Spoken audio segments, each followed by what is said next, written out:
10 ते 12 पोरांनी मारहाण करण्यात कशामुळे मारहाण करण्यात आली होती? मी तिथून माझ्या मित्रांनी बोलवलं चलालपूरला जेवायला सप्त्याचं. मग तिथं मी सप्त्याला जेवायला गेलो.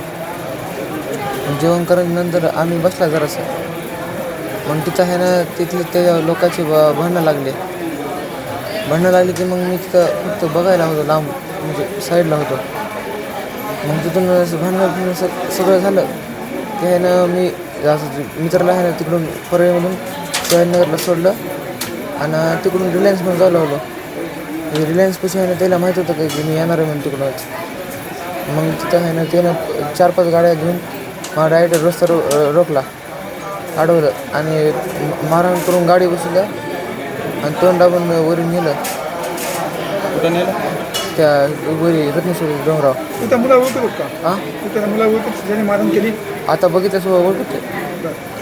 नेमकी तिथं तुला मारहाण करताना काय बोलत होते का ते काय? हां, बोलत होते काय म्हणत? ह्याला सोडायचं नाही, आता ह्याला मारून टाकायचं आणि ह्याचा संत देशमुख पार्टूच करायचा, ह्याला सोडायचंच नाही आता. या प्रकरणामध्ये आता 10 मुलांवर गुन्हा दाखल करण्यात आलेला आहे. 7 लोकांना पोलिसांनी ताब्यात घेतलेले. तुझी काय मागणी असणार आता? त्याला सोडायचंच नाही, त्याला फाशीच द्यावा. ते मारून टाकत होते, ते माणसं बघितलं नसतं तर मी जिथंच राहत नव्हतो. काय हत्यार होते त्यांच्याकडे तुला माहिती? ते तसली म्हणजे कत्ती होत्या, अजून लोखंडाचे रॉड होते, असे बांबू होते म्हणजे लाकूड. वरून ती दारूची बॉटल असते का, दारूची बॉटल फोडले म्हणजे डोक्यात घातली पण फुटली नाही ती, पण अजून घालू लागले. माणसानं वाचलं नाही तर. दारू वगैरे काय पिलेले होते? गांजा वाटतं. गांजा पिलेले. हां, चल. युवराज नारायण दिवटे म्हणून हा मुलगा आहे. तो JWला लातूरला शिक्षण घेतो. तो फक्त सप्त्यानिमित्त गावाकडे आला. सप्त्यामध्ये ह्या ज्या मुलांनी मारहाण केलेली आहे या मुलांनी मुलींना छेडछाड केली. फक्त त्या ठिकाणी त्यानं एवढं सांगितलं बा मुलीला छेडछाड करू नका, थोडं त्याला या ठिकाणी बांधणं करू नका, हे बरं नाही तुम्ही छेडाछेड करणं. एवढं फक्त क्रॉस केलं म्हणून त्याच्यावर दात धरून त्याला पुन्हा त्याला तो जेव्हा त्या कार्यक्रमातून बाहेर आला तेव्हा त्या पंपापासून त्याला उचलून नेलं एका जंगलामध्ये आणि त्याला अमानुष्य मारहाण केली. तुझा संतोष देशमुखच करायचा म्हणून त्या ठिकाणी त्यांनी त्याचा चंग लावला होता. प्रचंड मारहाण करताना त्यांच्या गावातले 1-2 माणसं आले आणि त्या 2 माणसांनी त्या मुलांना मारलं म्हणून ती पळून गेली. त्याच्यामुळं हा दिवटे वाचलेला आहे. या प्रकरणामध्ये 10 लोकांवर गुन्हा दाखल करण्यात आलेला आहे. लोकांना पोलिसांनी ताब्यात देखील घेण्यात आलेला आहे.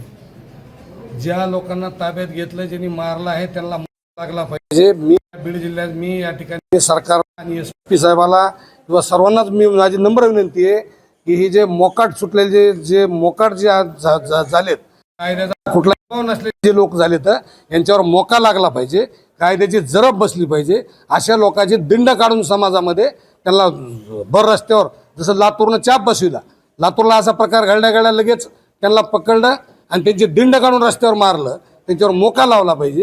अशा लोकांना पुन्हा हा गुन्हा कवा आयुष्यात करणार नाहीत अशी अद्दल घडवली पाहिजे. तेव्हा खऱ्या अर्थानं लोकांसमोर हा प्रश्न या ठिकाणी सर्वसामान्य माणसाला कायद्याची म्हणजे भीती कमी होईल. या प्रकरणामध्ये आपण ते मुख्यमंत्र्यांना काही भेटणार असं?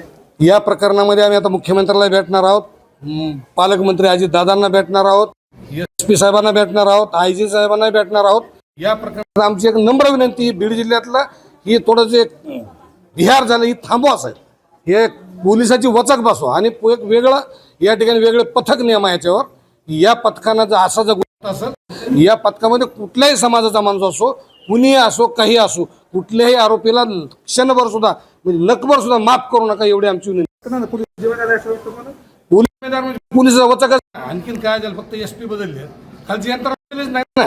DYSP तीच आहेत, PI तीच आहेत, पोलीस तीच आहेत. प्रशासनाचा वचक नाही, पोलीस प्रशासनाचा कुठलाही दबाव नसल्यामुळे ह्या घटना घडतात. सातत्यानं बीड जिल्ह्यामध्ये वेगवेगळे व्हिडिओ येतात. कायद्याचा वचक राहिला नाही का? कारण समजा पोलीस अधीक्षक नवनीत हे आल्याच्या नंतर देखील घटना घडतानाचे व्हिडिओ समोर. गावात काय करणार आहेत, SP काय करणार आहेत, यंत्रणा ही DYSP आहेत, ही ॲडिशनल आहेत, ही PI आहेत, ही पोलीस आहेत, हे सगळं प्रशासन जे एकदम डबघायला आलेलं प्रशासन आहे ना, या प्रशासनामध्ये दमच राहिला नाही. ही आरोपी एकत्र फिरतात सगळे आणि मग ती कुणीही बदललेलं नाही.